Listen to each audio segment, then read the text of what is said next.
mes exacto de las PASO legislativas, analizamos los condimentos de esta campaña electoral, el discurso y las estrategias de cada espacio político. Mucha cumbia en los spots, sketch de campaña, pero ¿qué propuestas concretas ofrecen las y los precandidatos? Su proyecto político tiene y sigue teniendo la misma mirada en la reconstrucción de la Argentina.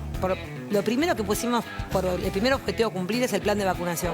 Estoy preparado para curar, para sanar, no para atacar y agredir. Yo les puedo asegurar que si nosotros modificamos la Carta Orgánica del Banco Central y le sacamos la máquina de hacer billetes al presidente, en 10 años máximo se termina la inflación en Argentina. Tenemos un sector público que con presiones tributarias extravagantes no se puede financiar. Uno de los temas fundamentales es el tema del trabajo. Nosotros estamos haciendo un planteo, una propuesta que es la reducción de la jornada laboral a 6 horas, 5 días a la semana. Hemos presentado nuestra alianza, La Libertad Avanza, para sacarlos a patadas en el culo. Y como para entender el hoy hace falta conocer el pasado, nos preguntamos cómo y cuánto cambió históricamente la campaña. Spoiler alert, como ya debatimos en Fuego Amigo, las elecciones también se juegan en las redes sociales. Más que la campaña influyendo en la gente, lo que pasa es que las campañas oyen lo que la gente quiere y responden a eso. ¿Y las encuestas? ¿Qué papel juegan? ¿Las PASO son un termómetro de las elecciones generales?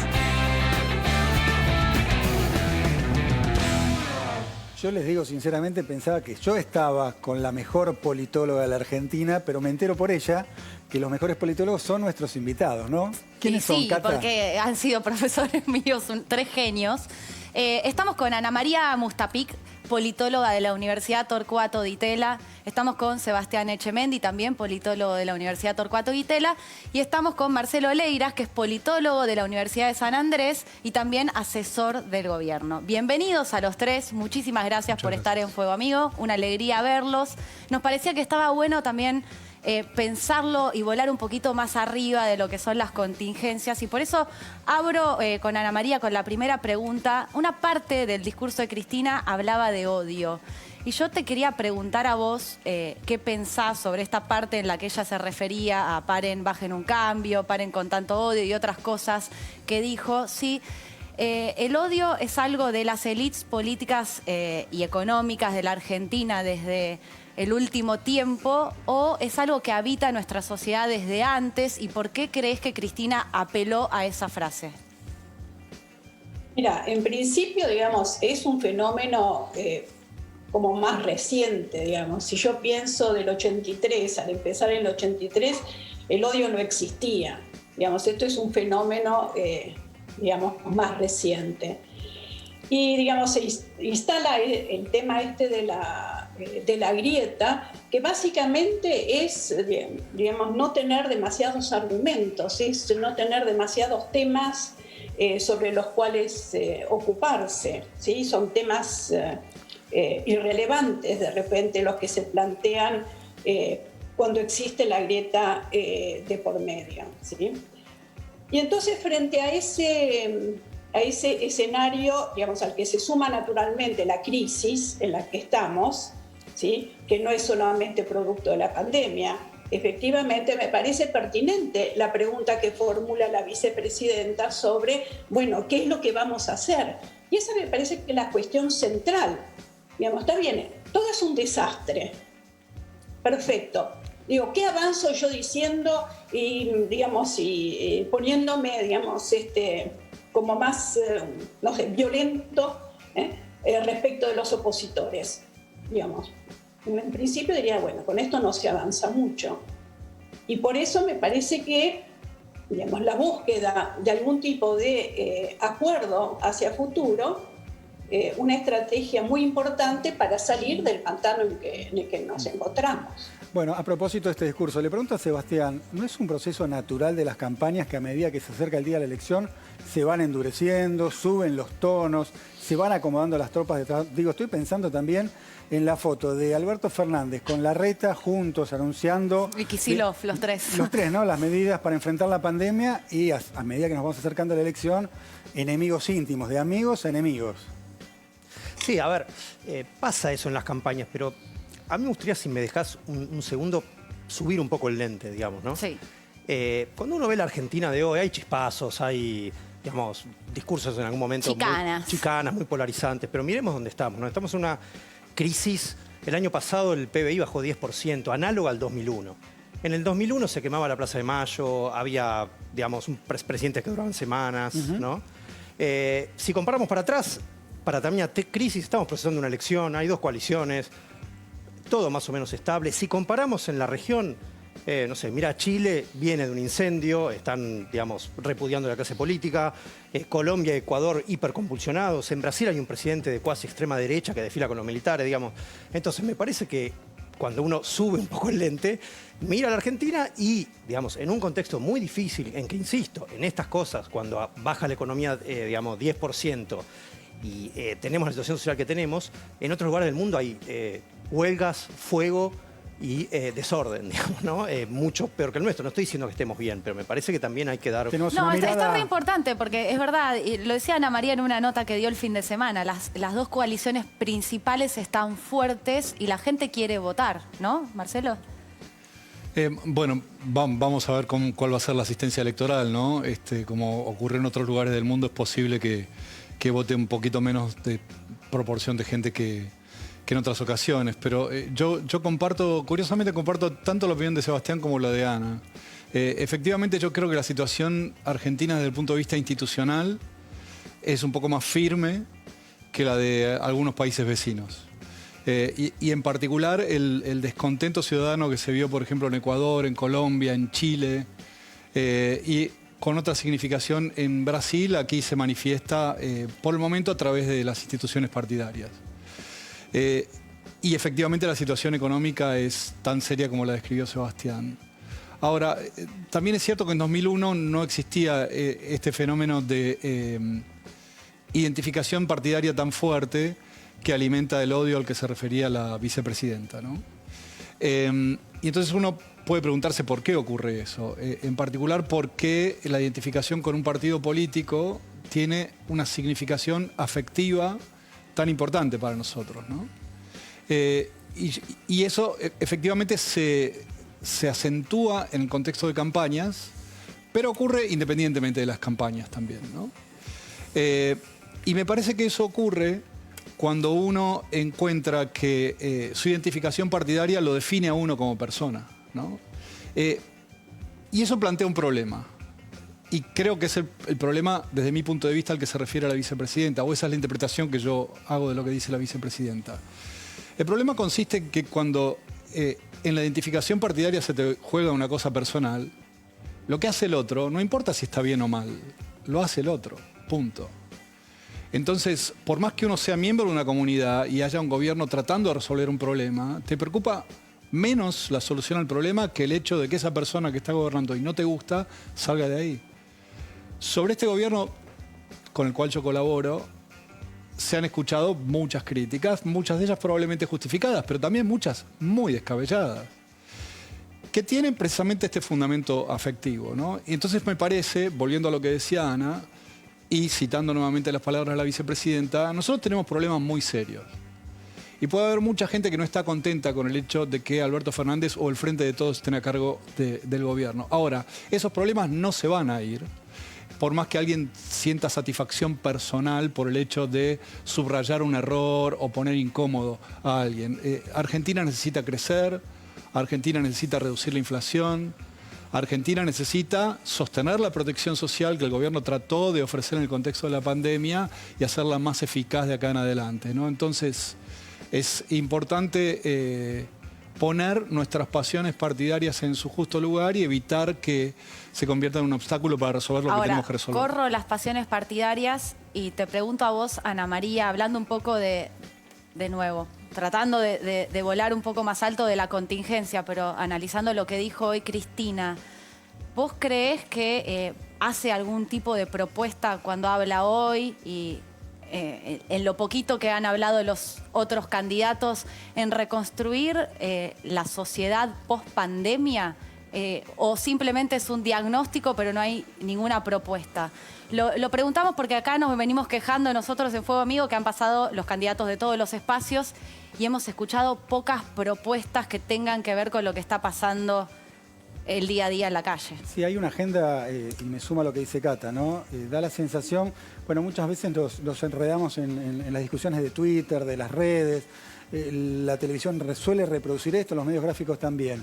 Pero la pregunta que nos hacemos con Cata, ¿qué pasa con la agenda de los políticos? A veces parece disociada de las necesidades, pero por ahí es una percepción que tenemos a partir de los medios de comunicación y no es tan así. Sí, a ver, efectivamente yo creo que hay un problema ahí, pero un problema en principio creo que está planteado porque ahora estamos en el momento de las PASO y hay una diferencia en la situación en que se encuentra la oposición respecto de las PASO y la que se encuentra el gobierno.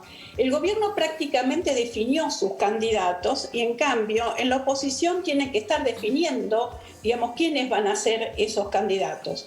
En la oposición hay una disputa por el liderazgo y esto se va a resolver una vez que se den los resultados de la PASO, no antes. En ese contexto es más difícil para Juntos por el Cambio, por ejemplo, presentar propuestas cuando lo que todavía están discutiendo es, bueno, quiénes van a ser los líderes y cómo se van a presentar esas propuestas, ¿no? Y por el lado del gobierno, bueno, siempre por el lado del gobierno, y digamos, y esto no es en particular por este gobierno, digamos, es el lápiz el que decide quiénes van a ser los candidatos y es desde el gobierno donde se va a ir fijando la agenda. Entonces, en principio tenemos esa diferencia y habría que ver qué es lo que sucede una vez que se deciden los candidatos. Y efectivamente, mientras tanto, estamos esperando propuestas más sustantivas. Eso es una tarea todavía pendiente, pero tengamos en cuenta que la campaña es más larga, ¿no? Sebastián. En principio, acá estamos decidiendo candidatos. ¿Cómo se hace para reconciliar este hiato que hay entre lo que es la dirigencia, las élites y la sociedad civil? Bueno, insisto, yo creo que el hiato, digamos, en términos de hiato estamos mejor que en otras épocas. Sí, en pero más sentidos. allá de eso está. Sí, a ver, yo creo que con estos discursos a veces corremos el riesgo de dar una mirada donde, bueno, hay polarización y discursos encontrados que son todos más o menos iguales. Me parece que no es así. Me parece que hay algunos que dicen algunas cosas y otros que no dicen otras cosas, que digamos, no es todo simplemente polarización. A ver, bajémoslo a tierra. Te lo bajo a tierra. Dame un ejemplo, ahora sí. ¿Quién dice? Aterricemos. Hay un sector que dice que duda cuántos desaparecidos hubo. Hay un sector que protagoniza ataques misóginos contra las mujeres que, digamos, conllevan... O sea, ayer Negri dijo que el Senado es una madriguera del populismo. En la madriguera hay animales, digamos, ¿no? Sí, la palabra populismo pobre está... Lo más curioso es que no habla de algo externo, él es parte de eso. Bueno, a ver, lo que quiero decir es, me parece, hay algo que excede de nuevo a la Argentina, que es hay un discurso por la situación actual, si quieren, del capitalismo mundial, la crisis cultural o la crisis de estado de bienestar, no vamos a discutir ahora los orígenes, pero hay un discurso, digamos, que mezcla autoritarismo político, fundamentalismo de mercado, ataques, digamos, a los nuevos derechos, etc. Ese discurso merodea Juntos por el Cambio. Yo no estoy diciendo que Juntos sea eso, ojo, pero algunas partes de Juntos que son centrales, que no son marginales, digamos, a veces democracia se acercan... o populismo, libertad o comunismo. Bueno, se acercan, exactamente, se acercan a ese discurso, creo yo, peligrosamente. Argentina tiene una particularidad. Uno de los partidos centrales del sistema político coquetea con esa derecha peligrosa, diría yo, ¿no? En otros países están separados. En Brasil está el bolsonarismo separado. En España está Vox, que está separado. En Argentina no, en Argentina hay una parte Juntos por el Cambio que no es eso, claramente, pero hay otra parte que está muy cerca del poder adentro, como puede ser Negri, como puede ser el mismo Macri, el otro día, digamos, avalando el discurso misógino de alguna manera, digamos, o retuiteando a quien lo avalaba, que me parece que es más peligroso, que no es todo lo mismo, que es un discurso más polarizador de un lado, que me parece que es un poco más peligroso que el simple chispazo político de todos los días. Me interesa ver el resurgir o el no resurgir del radicalismo, hablando de estas cosas que vos mencionabas. Hubo un tuit de Gil Lavedra que todos los radicales apoyaron, que dijeron nosotros no negamos los desaparecidos, nosotros no somos misóginos, como marcando la cancha sobre justamente se diferenciaron fuerte de los... López Murphy por los desaparecidos, de Beatriz Sarlo por el tema de las Malvinas y de Fernando Iglesias por el tema de la misoginia, ¿no? Marcando una diferencia. Los radicales no somos eso. ¿Es real? ¿Le ves como un poder...? Yo creo que los grandes partidos populares argentinos son un capital político-cultural de la Argentina y me parece muy importante que dirigentes de un partido centenario subrayen esas posiciones y denuncien las que son distintas, ¿no? No todos los dirigentes del radicalismo lo hacen, pero hay algunos importantes que sí lo hacen y yo celebro eso. Ahora, ¿cuál es la chance que tiene el radicalismo de ser, digamos, de protagonizar dentro de la coalición opositora? Es una cosa que habrá que ver y que depende fundamentalmente de cómo consiga interpretar las demandas sociales, ¿no? Independientemente de las candidaturas atractivas que elija, que es el camino que ha tratado de elegir desde principios de los 2000, ¿no? Desde el gobierno de la Rúa. Y a propósito entonces de interpretar las demandas de la gente, quisiera ir a la pregunta que le hacías a Sebas. Sí. Uno puede pensar que la distancia entre políticos y ciudadanía tiene que ver con las diferencias que hay entre la clase política o la gente con responsabilidades y la ciudadanía, ¿no? Y entonces uno puede imaginarse que establecer un puente sobre esa distancia consiste en que la clase política se parezca más a la ciudadanía. O más que parecerse es lo que están proponiendo. No escuchamos a nadie hablando todavía de qué escuela. No hay nadie discutiendo qué escuela y la mitad de los pibes no terminan la secundaria. Exacto. Los contenidos de la escuela no están adaptados a los trabajos del futuro. No lo escuchamos de nadie. Te agrego un capítulo más, ¿no? Hoy se conoció el informe, esta semana se conoció el informe de Naciones Unidas sobre medio ambiente. Sí. Medio ambiente no aparece en la agenda de los candidatos. Por lo menos en esta campaña no lo estamos escuchando. Sí, pero lo que Marcelo decía me parece se vincula a cierto intento de los dirigentes de mostrarse como un ciudadano más, digo, algo que es bastante repetitivo. Exacto. Y que aparentemente puede ser parte de una demanda nuestra, ¿no? Porque, sí, por ejemplo, cuando se denuncia la casta política, se está subrayando el hecho de que quienes hacen política o tienen responsabilidad de gobierno son en algún sentido sustancialmente distintos del resto. Y en rigor, Argentina creo que es un país desde ese punto de vista bastante igualitario y democrático. Efectivamente, por suerte, la gente que hace política se parece mucho al resto de la gente porque no hay barreras sociales de acceso a la política muy serias. Pero yo creo que el problema de representar justamente no tiene que ver con parecerse a quienes somos ciudadanas y ciudadanos, sino con resolver los problemas que tenemos como comunidad, ¿no?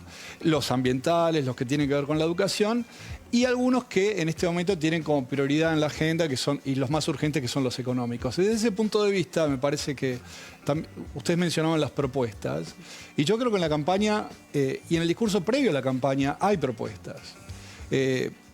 La más significativa, creo yo, mencionada varias veces por la vicepresidenta de la Nación, que no tiene eco suficiente desde mi punto de vista, es la convocatoria que haya un gran acuerdo sobre el cual pueda sentarse las bases de una macroeconomía un poco más ordenada, ¿no? Y en particular de la cuestión monetaria. La vicepresidenta lo dijo en el video con el cual anunció la fórmula presidencial, lo dijo en una carta que publicó el año pasado y lo repitió en un discurso en provincia de Buenos Aires hace unos meses. Pero ¿en este escenario vos ves posible algo así? Yo creo que es necesario. Sí, por supuesto que creo que es posible. Creo que es posible porque es necesario y porque creo que hay conciencia en muchos sectores de la clase política que esto es necesario. Y creo que eso es una propuesta, y es una propuesta interesante porque es una propuesta política. Uno puede imaginarse que una propuesta sería una receta macroeconómica para resolver en 3 años el problema de la inflación. Y me parece que lo que esa propuesta, propuesta de la vicepresidenta subraya, es que el problema es político. No nos vamos a encolumnar detrás de otro programa económico inteligente o audaz como el de Cavallo que nos va a resolver mágicamente el problema. ¿Pero esas propuestas son posibles en el marco de una campaña, sabiendo cómo se comportan en las campañas? Yo creo que son las cosas que hay que discutir en la campaña. Es posible que uno, antes de una elección, no tenga incentivos para sentarse a tomar un café. A ver, te lo pregunto de esta manera. Sí. Aunque sea una excelente idea, ¿un tipo de la oposición te va a comprar esa idea en el marco de una campaña o va a tratar de diferenciarse en lo más posible? No, sin ninguna duda va a tratar de diferenciarse, pero yo creo que sí es responsable y me consta que hay miembros de la oposición que piensan de este modo. Hay en algún momento que sentarse a considerar los problemas serios que tenemos. Ana María, brevemente, porque se nos va el tiempo, pero me gustaría saber si coincidís con lo que está diciendo Marcelo. Y bueno, esta es una cosa que escribí el otro día en una entrevista, justamente la importancia de dar un paso de este tipo. No creo que esta sea una cosa, digamos, en lo inmediato. Digamos, me parece que es una cuestión para el 2023, sobre todo, de ver cómo lograr, un acuerdo político. Y quiero subrayar el término político, que me parece lo más relevante. Y ese acuerdo político, el rasgo que va a tener entre las dos fuerzas más importantes, entre los dos polos más importantes, es que, va a ser un acuerdo que va por el central, básicamente, ¿no? Y en eso, hay que prestar atención porque hay algunos que van a quedar de lado y que serían las posiciones más extremas. Pero bueno, este es un tema ciertamente a discutir. Me parece muy importante que se instale. Y me parece muy importante también la tarea que pueden estar haciendo los periodistas, ¿no? Como en el caso que ustedes están señalando y que están demandando de parte de los dirigentes, díganme concretamente qué va a hacer en estas cuestiones. Y ahí podemos pensar, un acuerdo en, cómo resolvemos el tema de la inflación, cómo se resuelve el tema de la educación, supónganse ustedes, cómo se resuelve el problema, de los sectores con menos recursos, ¿no? Sebastián. Y, un acuerdo, centrado en ese conjunto de aspectos, ¿sí? Bien. Y en otros no habrá acuerdo. 15 segundos me queda, Sebastián. ¿Es tiempo, a propósito de algo que dijo ella, ¿es tiempo de moderados? Porque en la campaña me parece que se extreman los discursos, pero parecía que se venían los tiempos de los moderados, ¿no? Hablando de Alberto Fernández y Larreta, por lo menos en los modos. Bueno, si uno ve la coalición opositora, más allá de estos fuegos, el que está dominando el juego, el que está diciendo este acá, este allá, es Larreta, que uno podría decir que dentro, Larreta es un hombre de los negocios, pero es un moderado, ¿no? Por lo tanto, sí. Por eso digo de los modos, de las formas, no de fondo. Sí, yo no veo, insisto, una, polarización preocupante en la Argentina, ¿no? Creo que sería mejor que ocurran otras cosas en muchos sentidos, pero no creo que estemos en el borde de algún cataclismo institucional. Sebastián, Marcelo, Ana María, gracias a los tres. Fue un lujo escucharlos, salir un poquito de la contingencia y pensar las cosas con un poquito más de profundidad. Los seguiremos llamando para pensar y tomarnos este ratito tan lindo que tuvimos. Nosotros nos damos un corte y ya volvemos.